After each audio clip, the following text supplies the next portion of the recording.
ನನ್ಗಿರೋ ಬುದ್ಧಿವಂತಿಕೆಗೆ ನಾನು ಇಲ್ಲಿ ಹುಟ್ಟಬಾರ್ದು ಕಣ್ಲ. ಮತ್ತೆಲ್ಲಿ ಹುಟ್ಟಬೇಕಾಗಿತ್ತು? ಜಾಪಾನ್ ದೇಶ ಹುಟ್ಟಬೇಕು, ಅಮೆರಿಕಾದ ಅಧ್ಯಕ್ಷ ಆಗ್ಬೇಕು. ಎಲ್ಲ ಅದೃಷ್ಟ ಕೋಟ ಕಣ್ಲ. ಹಿಂದೆ ಯಾರೋ ಅದು? ಹಿಂದ್ಗಡೆ ಸೈಲೆಂಟ್ ಆಗಿರಪ್ಪ. ಯಾರೇ ಅದು? ಸೈಲೆನ್ಸ್ ಎಲ್ಲ ಬರ್ತಾರೆ, ಅಲ್ಲೇ ಇರಪ್ಪ. ನಮಸ್ಕಾರ ಕರ್ನಾಡು, ನಾನು ನಿಮ್ಮ ಸರ್ಚಿಂಗ್ ಕನ್ನಡಿಗ. ನಮಸ್ಕಾರ ಸ್ನೇಹಿತರೆ. ಗ್ರೇಸ್ ಪಬ್ಲಿಕ್ ಶಾಲೆ ಲಗ್ಗೆರೆ, ಬೆಂಗಳೂರು 3ನೇ ಹಂತ. ಇವರು ಪೇರೆಂಟ್ಸ್ಗೋಸ್ಕರ ಒಂದು ಸ್ಪೋರ್ಟ್ಸ್ ಡೇ ಅಂತ ಆಯೋಜನೆ ಮಾಡಿದರು. ಬೆಳಗ್ಗೆ ಎದ್ದು ಓಡು, ಲಂಚ್ ಬಾಕ್ಸ್ ತಗೋ, ಓಡ್ತಾ ಇರೋ, ಮತ್ತೆ ಸಾಯಂಕಾಲ ಅರ್ಧ ಗಂಟೆ ಟಿ ವಿ ನೋಡು, ಊಟ ಮಾಡು, ಮಲ್ಕೋ.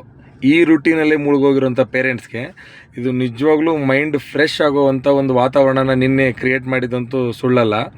ನಾವಂತೂ ಎಷ್ಟು ಎಂಜಾಯ್ ಮಾಡಿದ್ವಿ ಅಂದರೆ ಈ ಮೂಮೆಂಟ್ನ, ನಾವಲ್ದೇ ಪ್ರತಿಯೊಂದು ಪೇರೆಂಟ್ಸು ಸಹಿತ. ನೋಡಿ, ನಾವು ಹಗ್ಗ ಜಗ್ಗಾಟ, ತಗ್ ಆಫ್ ವಾರ್ ಅಂತಾರಲ್ಲ, ಅದರಲ್ಲೂ ನಮ್ಮದೇ ಫಸ್ಟ್ ಪ್ರೈಸು. ನಾವು ಆಮೇಲೆ ಇನ್ನೊಂದು ಕಬಡ್ಡಿ ಅಂತ ಮಾಡಿದ್ವಿ, ವಿರಾಟ್ ಕೊಹ್ಲಿ ಟೀಮ್ ಅಂತ, ಅದರಲ್ಲೂ ನಮ್ಮದೇ ಫಸ್ಟ್ ಪ್ರೈಸು. ಸೊ ಹೀಗಾಗಿ ಈ ಸ್ಕೂಲವ್ರಿಗೊಂದು ಥ್ಯಾಂಕ್ಸ್ ಹೇಳ್ಬಿಡೋಣ. ಈ ವಿಡಿಯೋ ಮಾಡಲಿಕ್ಕೆ ಇನ್ನೂ ಒಂದು ಕಾರಣ ಇದೆ. ಏನಂದರೆ, ಇದನ್ನು ಸ್ಕೂಲ್ ರಿಲೇಟೆಡ್ಡವ್ರು, ಬೇರೆ ಸ್ಕೂಲ್ ರಿಲೇಟೆಡ್ಡವ್ರು ಯಾರಾದರೂ ನೋಡಿದ್ರೆ, ಆದಮೇಲೆ ಪೇರೆಂಟ್ಸ್ ಯಾರಾದರೂ ನೋಡಿದ್ರೆ, ಈ ಥರ ಒಂದು ಫಾದರ್ಸ್ಗೆ ಸ್ಪೋರ್ಟ್ಸ್ ಡೇ ಆಯೋಜನೆ ಮಾಡ್ಬೋದು ಅಂತ. ಆಲ್ಮೋಸ್ಟ್ ಎಲ್ಲ ಕಡೆ ಮಾಡ್ತಾರೆ, ಬಟ್ ಇನ್ನೂ ಕೆಲವು ಕಡೆ ಮಾಡಿಲ್ಲ ಅಂತ ಕೇಳಿದೆ. ನಮ್ಮ ಫ್ರೆಂಡ್ಸ್ಗೆಲ್ಲ ನನ್ನ ವಾಟ್ಸಪ್ಪಲ್ಲಿ ನೋಡಿದ್ಮೇಲೆ ಹೇಳಿದ್ರು, ಇಲ್ಲ ನಮ್ಮ ಮಕ್ಕಳು ಸ್ಕೂಲಲ್ಲಿ ಮಾಡಿಲ್ಲ ಅಂದರು. ಸೊ ಅದನ್ನು ನೀವು ಈ ಮೂಮೆಂಟ್ನ ಅವ್ರಿಗೆ ಹೇಳಿ ಮಾಡಿ ಅಂತಲೂ ಬೇಕಾದ್ರೆ ನೀವು ರಿಕ್ವೆಸ್ಟ್ ಮಾಡ್ಬೋದು. ಸೊ ಹೀಗಾಗಿ ಆಮೇಲೆ ಮದರ್ಸ್ಗೂ ಅಷ್ಟೇ. ನೋಡಿ, ಇಲ್ಲೆಲ್ಲ ಹೆಣ್ಮಕ್ಳು ಎಷ್ಟು ನೀಟಾಗಿ ಹಗ್ಗ ಜಗ್ತಾ ಇದ್ದಾರೆ ಅಂದರೆ, ಅಬ್ಬಾ, ತುಂಬ ಚೆನ್ನಾಗಿತ್ತು. ಈ ಕಣ್ಣಲ್ಲಿ ಇನ್ನೀ ಏನೇನ್ ನೋಡ್ಬೇಕೋ ಕಾಣೆ. ನಮಗೆಲ್ಲ ಗೊತ್ತಾಗೋಯ್ತು. ದೇವ್ರು ನಿನ್ಗೆ ಒಳ್ಳೇದು ಮಾಡ್ತದ? ದೇವರು ಒಳ್ಳೇದು ಮಾಡುತ್ತೋ ಇಲ್ಲೋ ಗೊತ್ತಿಲ್ಲ. ಸ್ಕೂಲವ್ರು ಮಾತ್ರ ಒಳ್ಳೆ ಕೆಲಸ ಮಾಡಿದರೆ, ಈ ಥರ ಒಂದು ಕಾರ್ಯಕ್ರಮನ ಆಯೋಜನೆ ಮಾಡಿ. ಹಲವು ಸಂಗತಿಗಳ ನಡುವೆ ನಮ್ಮನ್ನ ಕಾಡುವಂತಹ ಕಟ್ಟ ಕಡೆಯ ಪ್ರಶ್ನೆ ಹೀಗೂ ಉಂಟೆ. ಎಲ್ರೂ 10 ಸೆಕೆಂಡ್ ಮೌನಾಚರಣೆ ಮಾಡೋಣ. ನಾನೊಬ್ಬರು ವಿಡಿಯೋ ನೋಡ್ತಾ ಇರ್ತೀನಿ, ಸತೀಶ್ ಹಿರೇಗೌಡ ಅಂತ, ನಮ್ಮ ಈ ಸಕಲೇಶ್ಪುರ ಹಾಸನ ಕಡೆಯವರು. ಅವ್ರೊಂದು ಮಾತು ಹೇಳ್ತಾರೆ, ಪ್ರತಿಯೊಂದು ಆಲ್ಮೋಸ್ಟ್ ಒಂದೊಂದು ವೀಡಿಯೋದಲ್ಲೂ ಅವ್ರು ಒಂದೊಂದು ಮಾತು ಹೇಳ್ತಾರೆ. ಅವ್ರು ಏನು ಹೇಳ್ತಾರೆ ಅಂದರೆ, ನಾವು ಬೆಳೀತಾ ಬೆಳೀತಾ ಬೆಳೀತಾ ಅಂದರೆ, ನಾವು ಹೇಳೋದು ಒಂದು ಲೆವೆಲ್ಗೆ ಫೈನಾನ್ಷಿಯಲ್ ಮೂಮೆಂಟ್ ಜಾಸ್ತಿ ಮಾಡ್ಕೋತಾ ಅಥವಾ ಇನ್ನೊಂದು ಲೆವೆಲ್ಗೆ ಗ್ರೋತ್ ಆಗ್ತಾ ಆಗ್ತಾ ನಮ್ಮವ್ರನ್ನೆಲ್ಲ ಒಂದು ಕಡೆಯಿಂದ ಕಳ್ಕೊಂಡು ಹೋಗ್ತೀವಿ, ಇನ್ನೊಂದು ಕಡೆ ಇನ್ನೇನೋ ಸಂಪಾದನೆ ಮಾಡೋಕ್ಕೆ ಹೋಗಿ ಇನ್ನೊಂದು ಕಡೆ ಇನ್ನೇನೋ ಕಳ್ಕೊತೀವಿ. ಈ ಜಂಜಾಟಗಳ ನಡುವೆ ಬೆಂಗಳೂರು ಅಥವಾ ಬೇರೆ ಊರಲ್ಲಿ, ಇನ್ನೊಂದು ಊರಲ್ಲಿ, ಬೇರೆ ಊರುಗಳಲ್ಲಿ, ಯಾವುದೇ ಊರು, ದೊಡ್ಡ ದೊಡ್ಡ ಊರುಗಳಲ್ಲಿ ಕೆಲಸ ಮಾಡೋರು ಇದ್ದಾರಲ್ಲ, ಅವ್ರ ಫ್ಯಾಮಿಲಿ, ಆಮೇಲೆ ಅವರು ರಿಲೇಷನ್ನು, ಇವ್ರನ್ನೆಲ್ಲರನ್ನೂ ಮಿಸ್ ಮಾಡಿಕೊಂಡು ಬೇರೆ ಊರಲ್ಲಿ ಆ ಒಂದು ಬೇರೆ ಟ್ರ್ಯಾಕಿಗೆ ತಿರುಗಿಬಿಟ್ಟಿರ್ತಾರೆ. ಅವ್ರಿಗೆಲ್ಲ ಈ ಮೂಮೆಂಟ್ ಏನಂದರೆ, ಸ್ವಲ್ಪ ಏನೋ ನಾವು ಬಾಲ್ಯಕ್ಕೆ ಹೋದಂಗೆ, ನಾವು ಚಿಕ್ಕ ವಯಸ್ಸಲ್ಲಿ ಆಡ್ದಂಗೆ. ಒಬ್ಬರು ಮೇಡಮ್ಮು, ಆಮೇಲೆ ಇನ್ನೊಬ್ಬರು ಹುಬ್ಳಿಯವರೊಬ್ಬರು ಸರ್ ಮಾತಾಡಿದ್ರು ಈ ವಿಡಿಯೋದಲ್ಲಿ. ಮುಂದೆ ಹಾಕಿದ್ದೀನಿ ಆ ಕ್ಲಿಪ್ಸ್ನ, ಬಟ್ ವಾಯ್ಸ್ ಕ್ಲಾರಿಟಿ ಇಲ್ಲ, ಅದಕ್ಕೋಸ್ಕರ ವಾಯ್ಸ್ ಓವರ್ ಕೊಡ್ತಾ ಇದ್ದೀನಿ ಅದನ್ನು.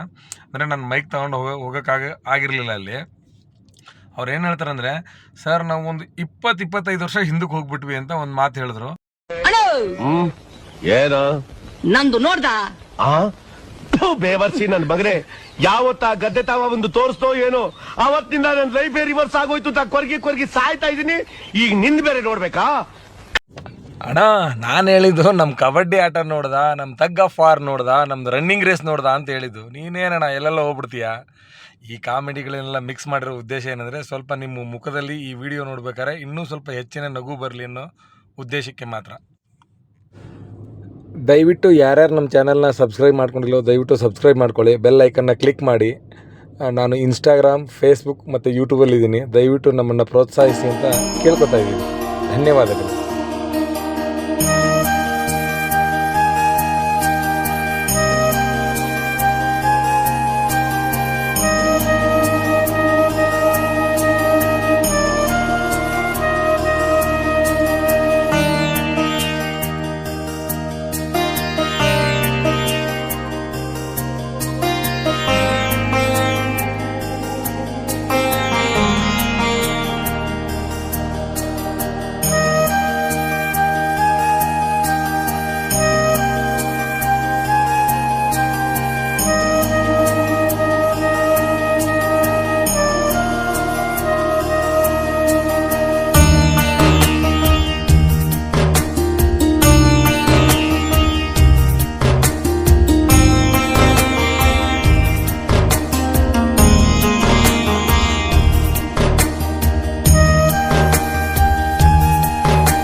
ಇವತ್ತು ಈ ಕ್ರೀಡೆಯಲ್ಲಿ ನಾವು ತೊಡ್ಕೊಂಡಿದ್ರೆ ತುಂಬಾ ಹೆಮ್ಮೆ ಅನ್ಸಿದೆ. ಯಾಕಂತಂದ್ರೆ ನಾವು ಎಲ್ಲಿ ಕೆಲಸ ಮಾಡ್ಕೊಂಡಿರೋ ಆಫೀಸಲ್ಲಿ ಆಗ್ಬೋದು, ವರ್ಕಲ್ಲಿ ಆಗ್ಬೋದು, ಅಲ್ಲಿರೋ ಟೆನ್ಷನ್ ಬಿಟ್ಬಿಟ್ಟು ಇವತ್ತು 2 hours ಇಲ್ಲಿ ಸ್ಪೆಂಡ್ ಮಾಡಿದ್ವಿ ಅಂದ್ರೆ ನಿಜವಾಗ್ಲೂ ನಮ್ಮ ಮಕ್ಕಳಿಗೆ ನಾವು ಥ್ಯಾಂಕ್ಸ್ ಹೇಳ್ಬೇಕು ಅಷ್ಟು. ಬಂದಿರೋವರೆಗೂ ನಾವು ಬಂದಿರೋ ಚಾನ್ಸ್ ಇಲ್ಲ. ಯಾಕಂದ್ರೆ 3 days ಇಂದ ಅಪ್ಲಿಕೇಶನ್, ಆನ್ಲೈನ್ ಅಪ್ಲಿಕೇಶನ್ ಅದನ್ನು ಅಪ್ಲಿಕೇಶನ್ ಅಲ್ಲಿ ಕುತ್ಕೊಂಡು ಅವರೇ ಫಿಲ್ಅಪ್ ಮಾಡಿ ನಮ್ಮ ಹತ್ರ ಸೈನ್ ತಗೊಂಡಿರೋದು. ಅದಕ್ಕೋಸ್ಕರ ಅವ್ರಿಗೆ ಇನ್ನೊಂದು ಹೇಳ್ತೀನಿ, ಎಲ್ಲ ಮಕ್ಕಳಿಗೂ ಕೂಡ, ಇಲ್ಲಿ ಯಾರೆಲ್ಲ ಪೇರೆಂಟ್ಸ್ ಬಂದಿದ್ದೀವಲ್ಲ ಎಲ್ಲ ಮಕ್ಕಳಿಗೂ ತುಂಬಾ ತುಂಬಾ ತುಂಬಾ ಧನ್ಯವಾದಗಳು. ಯಾಕಂತಂದ್ರೆ ಈ ಬೆವರು ಏನ್ ಬರ್ತಿತ್ತಲ್ಲ ಅದು ಕಂಪನಿಗಳಲ್ಲಿ ಅಷ್ಟೇ ಬರುತ್ತೆ. ಬಟ್ ಈ ಬೆವರು ಮುಂಚೆ ನಾವು ಚಿಕ್ಕಂತ ಬರೋದು, ಅದಕ್ಕೆ ಇವಾಗ ಮತ್ತೆ ತರಿಸಿದ್ದಕ್ಕೆ ತುಂಬಾ ಧನ್ಯವಾದಗಳು. ಸ್ಕೂಲ್ಗೂ ಕೂಡ ತುಂಬಾ ಧನ್ಯವಾದಗಳು ಹೇಳ್ತೀನಿ. ಎಲ್ಲ ಟೀಚರ್ಸ್ಗೂ, ಪ್ರಿನ್ಸಿಪಲ್ಸ್ಗೂ, ಅದ್ರ ಜೊತೆಗೆ ಇಲ್ಲಿರೋ ಎಲ್ಲ ಪೋಷಕರಿಗೂ ಕೂಡ ತುಂಬಾ ಧನ್ಯವಾದಗಳು ತೋರಿಸ್ತಾ ಮೇಡಮ್ಗೆ ಮೈಕ್ ಹ್ಯಾಂಡ್ ಓವರ್ ಮಾಡ್ತೀನಿ. Thank you very much. Thank you sir, thank you. ಅಷ್ಟು ಇದು ನಾನು ಥ್ಯಾಂಕ್ಸ್ ಹೇಳ್ತೀನಿ ಈ ಪ್ರೋಗ್ರಾಮ್ ಅನೌನ್ಸ್ ಮಾಡಿದ್ದಕ್ಕೆ. ಆಮೇಲೆ ಆ್ಯಕ್ಚುಲಿ ಇದೆಲ್ಲ ನಾವು ಚಿಕ್ಕ ವಯಸ್ಸಲ್ಲಿ ಆಟ ಆಡ್ತಾ ಇದ್ವಿ. ಇದೆಲ್ಲ ಆಟ ಆಡೋಕ್ಕೆ ನಮ್ಮ ಟೈಮ್ ಸಿಗ್ತಾ ಇಲ್ಲ. ಮದುವೆ ಆದ್ಮೇಲೆ ಮಕ್ಕಳು ಸಂಸಾರ ಅಂತ ಅದೇ ಇರ್ತಾ ಇದೋ ಹೊರತು ನಾವು ಇದೆಲ್ಲ ಬಂದು ಆಡೋಕ್ಕಾಗಲ್ಲ. ನಮಗೆ ಚಾನ್ಸ್ ಮತ್ತೇನೂ ಸಿಗಲ್ಲ, ಬೇಕು ಅಂದ್ರೂ ಸಿಗಲ್ಲ. ಫಸ್ಟ್ ಕುರಿತು ನಮ್ಗೆ ಹೇಳ್ತೀನಿ, ಆಮೇಲೆ ಮಕ್ಳಿಗೆ ಹೇಳ್ತೀನಿ. ಯಾಕಂದ್ರೆ ಮಕ್ಳಿಗೆ ನಮ್ಗೆ ಇದೆಲ್ಲ ಸಿಕ್ಕಿದ್ದು ಚಾನ್ಸ್ನ. ಆಮೇಲೆ ನೀವು ಅಷ್ಟೇ, ಎಲ್ಲೆಲ್ಲೋ ಇರ್ತೀವಿ ನಾವು, ಏನೋ ಮಾಡ್ಕೊಂಡಿರ್ತೀವಿ ಕೆಲಸ, ಯಾವಾಗಲೂ 3 ಕೆಲಸ 24 hours ಕೆಲಸ ಇರ್ತೀವಿ. ನಮಗೋಸ್ಕರ ಅಂದ್ರೆ ನಮ್ಮ ಮಕ್ಕಳಿಗೋಸ್ಕರ ಬದಲು ನಾವು ಎಂಜಾಯ್ಮೆಂಟ್ ಮಾಡಿದ್ದೀವಿ. ಸೊ ನಿಮಗೂ ಎಲ್ಲರಿಗೂ ಥ್ಯಾಂಕ್ ಯು ಮ್ಯಾಮ್. ಆರ್ಗನೈಸ್ ಮಾಡೋಕ್ಕೆ ಥ್ಯಾಂಕ್ ಯು. ಆಮೇಲೆ ಸ್ಕೂಲ್ಗೆ ಅಷ್ಟೇ, ಫಸ್ಟ್ ಸ್ಕೂಲ್ಗೆ ನಾವು ವಿಶ್ ಮಾಡಬೇಕು. Thank you ma'am, thank you so much.